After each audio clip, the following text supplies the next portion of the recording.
Yeah, so I might just talk a little bit about who we are in case you don't know us. So I'm Paul Williams. I'm a Kamilaroi man from Tamworth. I got connections out Pinnabarabran Way at the Pilliga. My family comes from Barabadee Mission, my mother's mother and my mother's father and their families. Been living up in Brisbane for like 6 years now. Graduated with a degree in linguistics, and now we're working as research associates in the School of Languages and Cultures at UQ here. Yeah. Yeah. Hi, I'm Lowana Tudor-Smith. I'm from Central Queensland. My mum's a Barada, Yiman and Gurungarang, and I also have ties to the Gungaloo and Gubbalbara peoples as well. Yeah, so I grew up in Rockhampton, moved to Brisbane during high school, and yeah, studied linguistics here at UQ, and now working with Paul as a research associate as well. And yeah, I guess probably just want to talk a little bit about why it's important to us as Blackfellas. Yeah, I grew up with my Aboriginal grandparents. My grandfather spoke two traditional languages as first languages. And then when he was a teenager, he had to stop speaking those languages and start speaking English. So that connection was cut off not too long ago. And, you know, I grew up hearing a bit about those stories. And I think one of the most important things for me as a Blackfella and as a linguist is to make linguistics accessible to community. And that means bringing back our knowledges in a way that's authentic to us. And yeah, did you want to add anything? Yeah, and I think for me as well, like being a linguist and coming to sort of be interested in our languages comes from, you know, being younger and saying all these sorts of language words, which I wasn't really sure were language words. Like we didn't really have that knowledge that what we were saying was Kamilaroi or if it was from Pidgin or whatever. So just that's sort of where it come from for me, trying to like come to terms with the way that me and my family spoke and sort of trace that around. Yeah. But yeah, coming into linguistics is a bit of a weird sort of awkward pathway for Blackfellas to come into. We sort of stumble on it in very weird ways. I think that both of us, yeah, we're trying to learn European languages before we sort of realize there's a pathway into working with Aboriginal languages and communities. But yeah, pretty glad to be on this path now. Yeah. Yeah, it's a bit of a strange pathway. I think, yeah, like I'd learned Spanish, French, Italian sort of before I got into Indigenous languages. I think Paul, you spoke French, Spanish, bit of Russian or whatever else. Yeah. Yeah. But it does give a good insight in learning languages and so working towards revitalization. Yeah. Sweet. And I might just introduce Professor Mary Battiste, whose paper we're looking at today. So Mary Battiste is a First Nations Mi'kmaq person from Canada. The Mi'kmaq people are Indigenous to Canada's southeast provinces. So their traditional lands include Newfoundland, Nova Scotia, and Prince Edward Island, and also parts of Quebec and New Brunswick. So the Mi'kmaq people are also Indigenous to the northeastern woodlands of Maine as well in the United States. There are about 170,000 people who identify as Mi'kmaq, but only about 7,000 of those people identified as native speakers on the 2016 census. Mary Battiste herself is an author and educator at the University of Saskatchewan in Canada, and her focuses for her work are on Indigenous knowledges in the humanities, the decolonisation of Indigenous education, and issues about how we protect our knowledges and heritage, and the effects of cognitive imperialism on Indigenous peoples.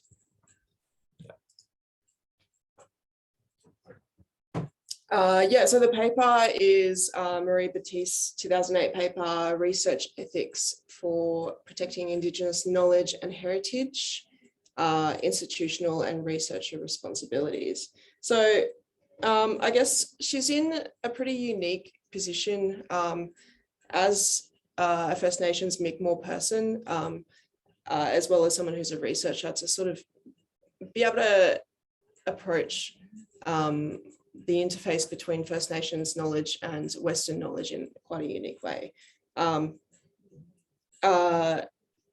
paper is pretty interesting, especially because the First Nations mob in Canada called themselves Aboriginals as well. I was actually reading quite a lot of the paper thinking that it was about us, and a lot of the themes are really applicable to Aboriginal and Torres Strait Islander people of Australia.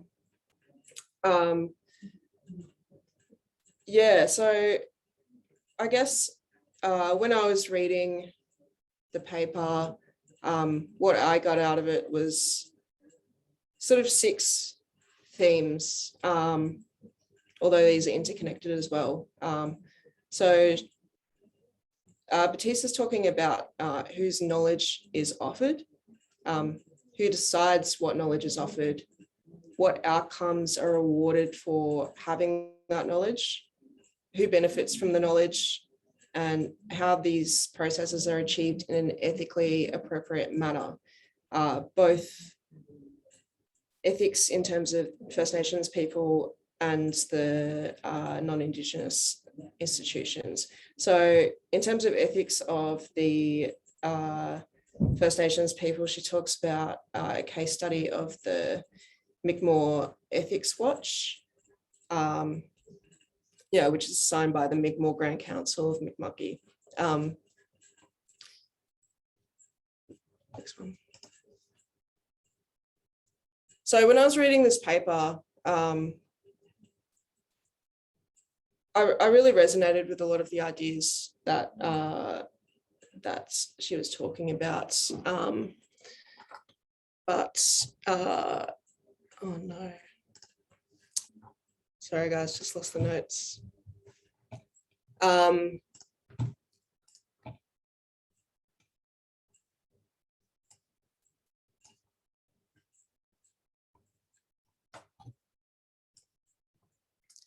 Yeah, but it got me thinking about what is knowledge in the West, and the history of knowledge and power in the West, and how that sort of background is being continued today in colonial contexts.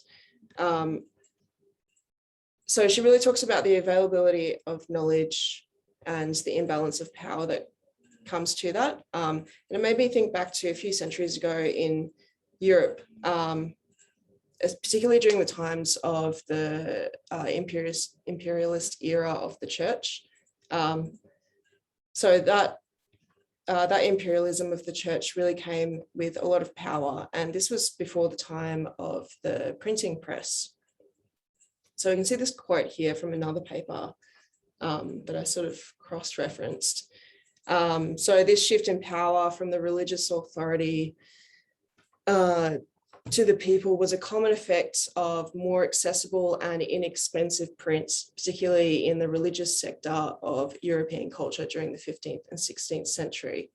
So this is talking about the invention of the printing press and how that led to greater literacy among the European population and allowed the power to sort of shift back towards the people, where previously the power had been really in the hands of religious authorities and intellectuals or academics who were responsible for dissemination of the information. And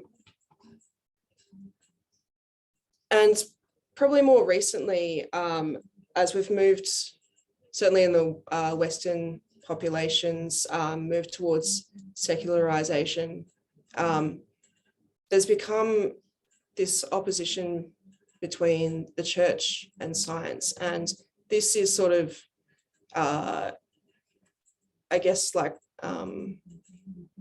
starts to get into what we see with First Nations knowledge as well. is the segmentalization of knowledges across communities.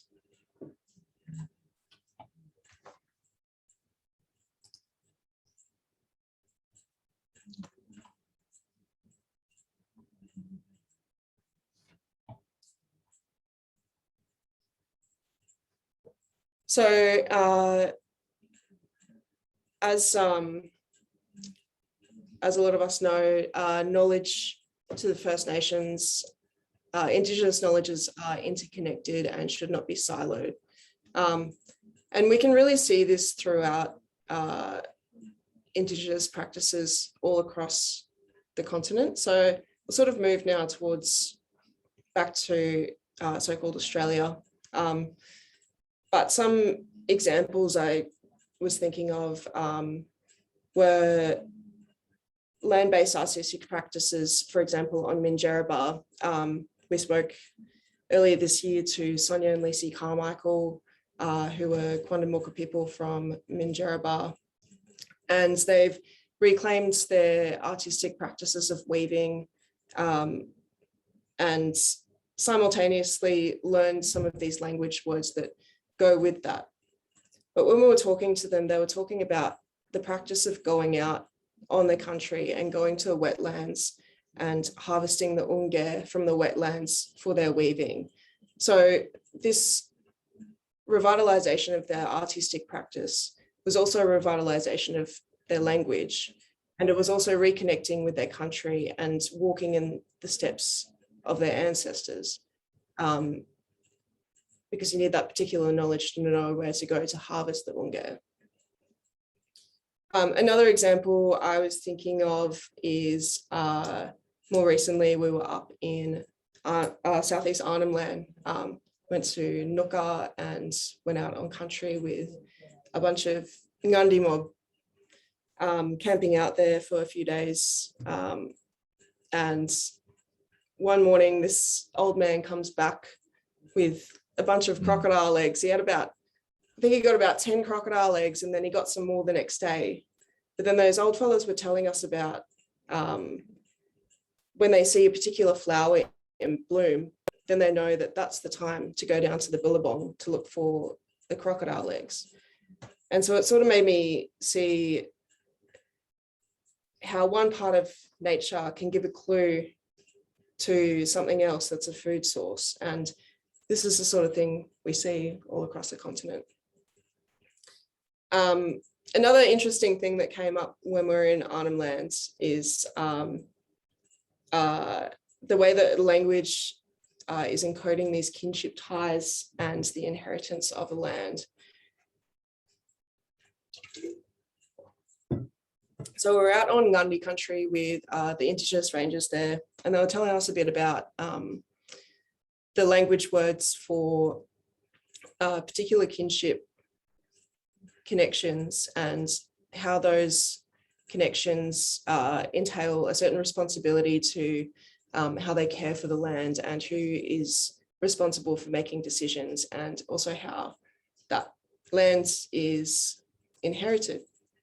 So we're up there with Felicity Meekins, who works a lot with Gurindji mob, and those old fellas from Ngundi, they kept talking about the guggle, and Felicity was getting really confused because in Gurindji, the guggle is the father's father, but in Ngundi, the guggle is the mother's mother. And I think it was about on the third day when we're going out on country, and the old fella was talking about the inheritance of land. And he said that the guggle, which is the mother's mother, their way, was where they inherited the land from. Whereas in Gurindji country, the guggle is the father's father, which is where they inherit the land from. So you can see that that same word, hundreds of kilometers apart, was encoding the kinship relations to the land.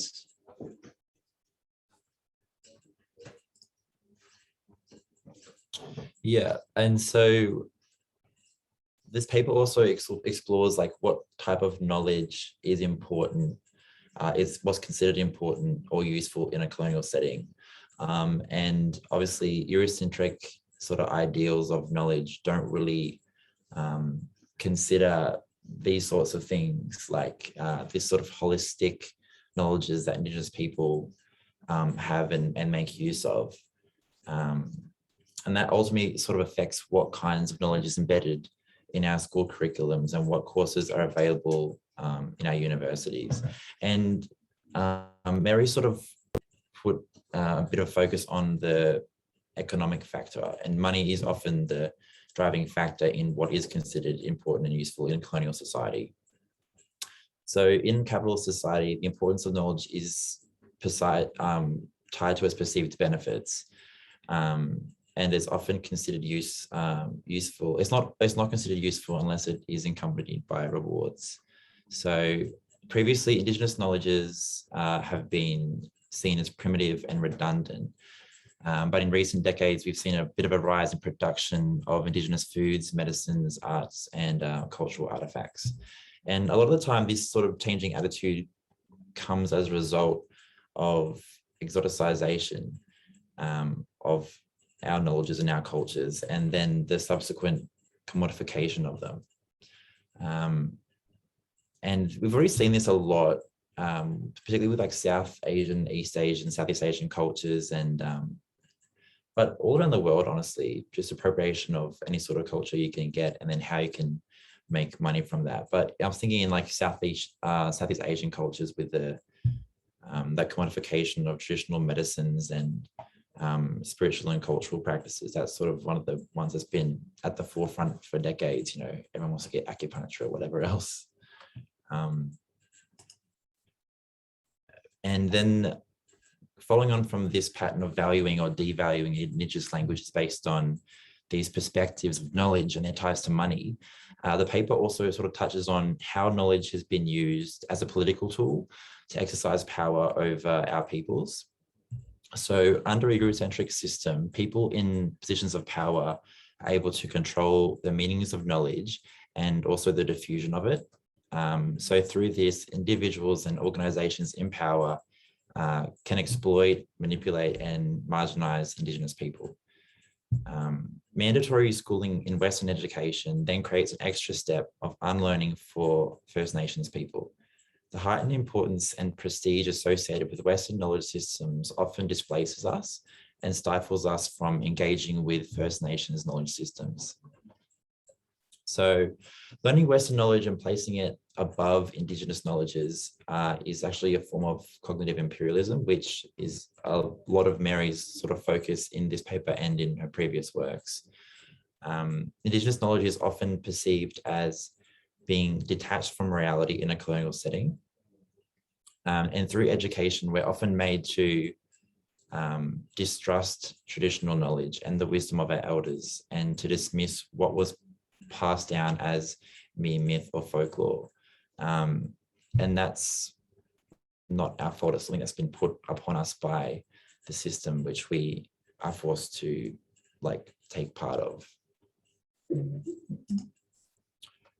And following on from that, another running theme of the paper is the question of who has and who should have the rights to Indigenous knowledge, and who has the authority to pass on that knowledge. So this has become increasingly important in recent years as the teaching of Indigenous languages and cultures has really ramped up in secondary education and in universities. So this pulls into focus the differences between European perceptions of knowledge, ownership versus Indigenous concepts of knowledge sharing and custodianship of knowledge.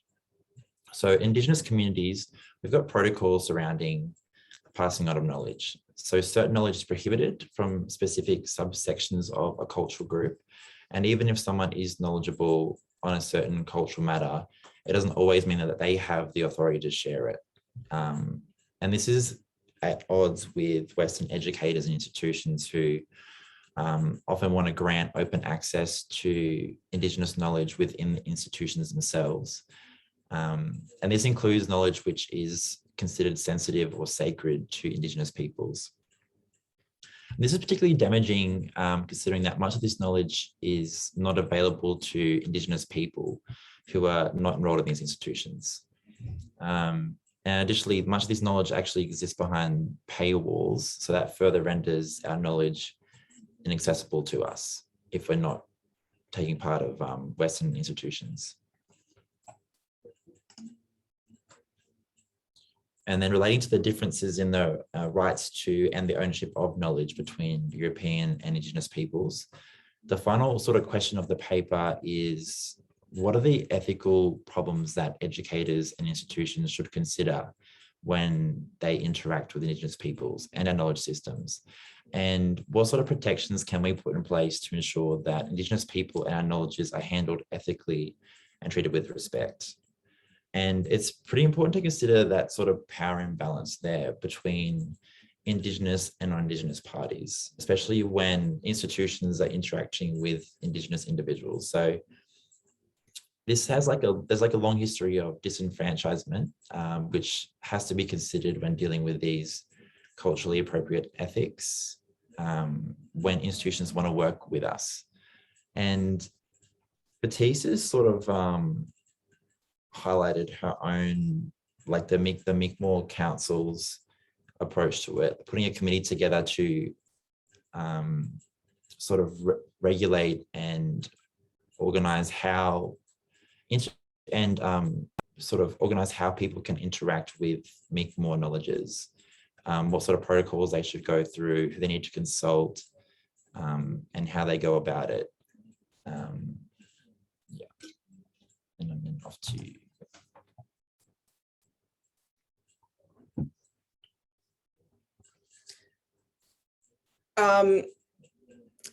Yeah, so I guess moving forward,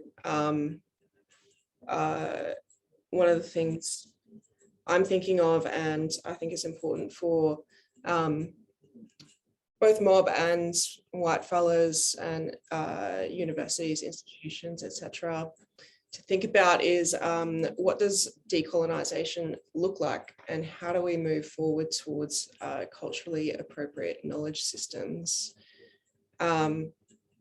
So I think in terms of this paper and in terms of this context, the two most important points that I got out of it was that there's a responsibility of researchers, as well as, so individual researchers, as well as institutions and universities and non-Indigenous people, to heal the past wrongs by white fellas and institutions. So this includes the repatriation of knowledge, healing those relationships between mob and institutions and non-Indigenous people, and creating trust. And non-Indigenous researchers and universities also have a huge responsibility to learn cultural capability.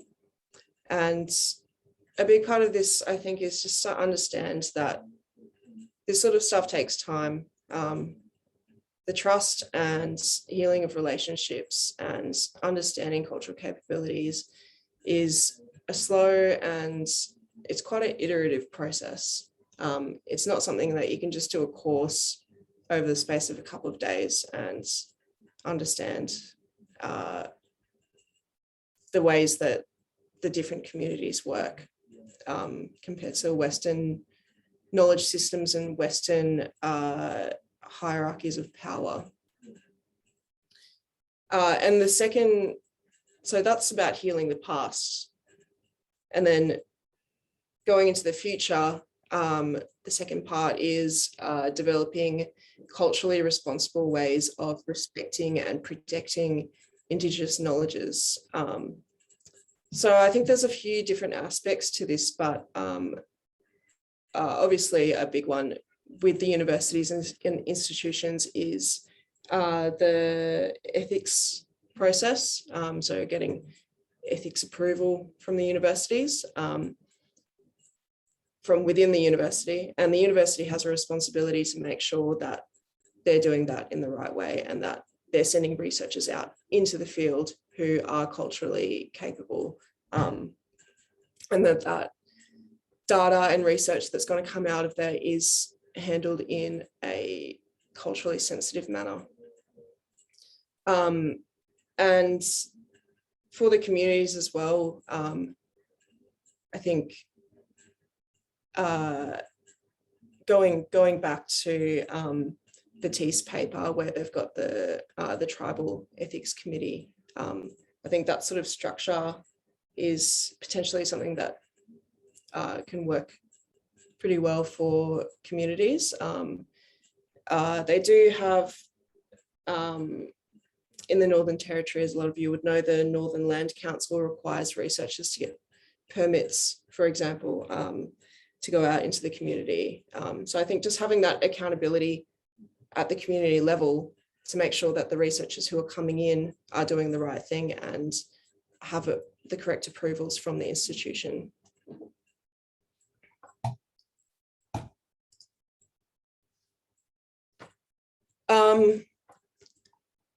So aside from the fact that I did resonate with a large proportion of the paper, there was one part that I didn't quite agree with, and that's this quote that was on page 3. The responsibility for educating both Aboriginal and non-Aboriginal people about these principles and guidelines is both a community and a personal responsibility of every Indigenous person, and among those using or taking Indigenous knowledge. I disagree with this because I don't think that First Nations people are responsible for educating non-Indigenous people on Indigenous affairs. We can see this throughout the few hundred years of colonisation, that non-Indigenous people have been given every opportunity to acknowledge our knowledge systems. And,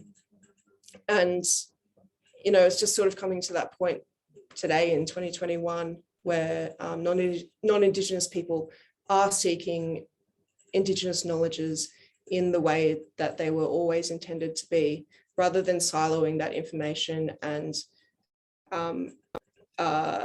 you know, dismissing that information as incorrect, as Paul talked about, you know, bringing Aboriginal and Torres Strait Islander people through education systems where we're learned to distrust the knowledges that we get from our family.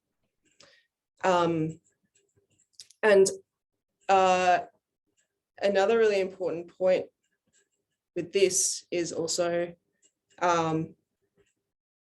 not all Indigenous people have the authority to educate people on Indigenous knowledges and cultural matters. Yeah, and not all knowledge is up for the public. It's not, the certain protocols about who was able to receive that knowledge, as well as who was able to pass on that knowledge. Yeah, we've also been, a lot of us have been detached from our knowledge too. So we're unable to share it, even if we did have it. Yeah. Yeah. So to put that responsibility on people who have been, who are grieving for their languages and their culture. Yeah, that's sort of, maybe it's a bit different in a Canadian context. Yeah. And this is sort of, oh no, yeah. Yeah, and the third point to come from out of that quote was that I think Indigenous people need the opportunity to reconcile with the knowledges that are rightfully ours through the process of knowledge repatriation before they are disseminated publicly.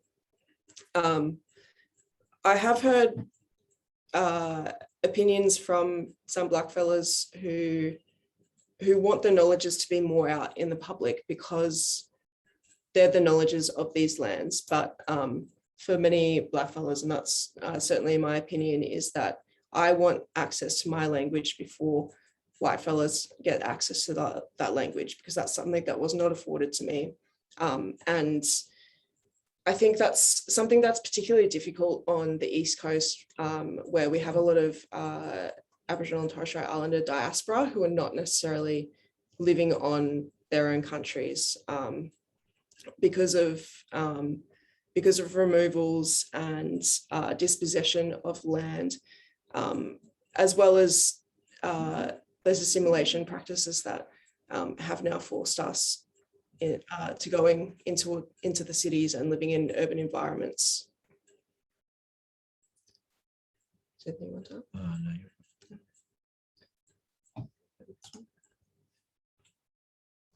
Yeah, so yeah, we wanted to open up the discussion now, and sort of those last 3 points. I'm curious to hear what other mob have to say about that. But we do also have these two discussion questions of how can non-Indigenous researchers rectify these issues? For example, the repatriation of knowledge. How can that knowledge be more accessible to blackfellas, and while at the same time making sure that it is protected in a culturally sensitive manner?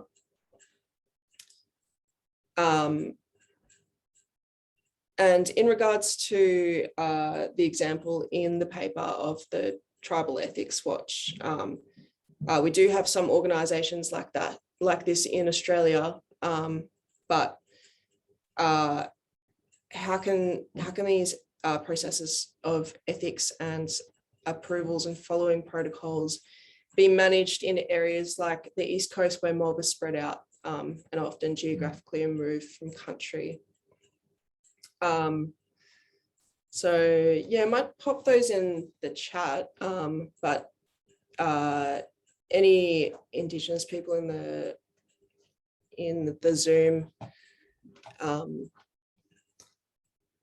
if you fellas have anything to contribute, or yeah, if you guys want to put your hands up first. And feel free to put your cameras back on now for the discussion part. And yeah, and I think we'll probably end the recording for the discussion part too. And yeah, just feel free to put your hands up on Zoom for if you want to answer, if you want to contribute or anything to say.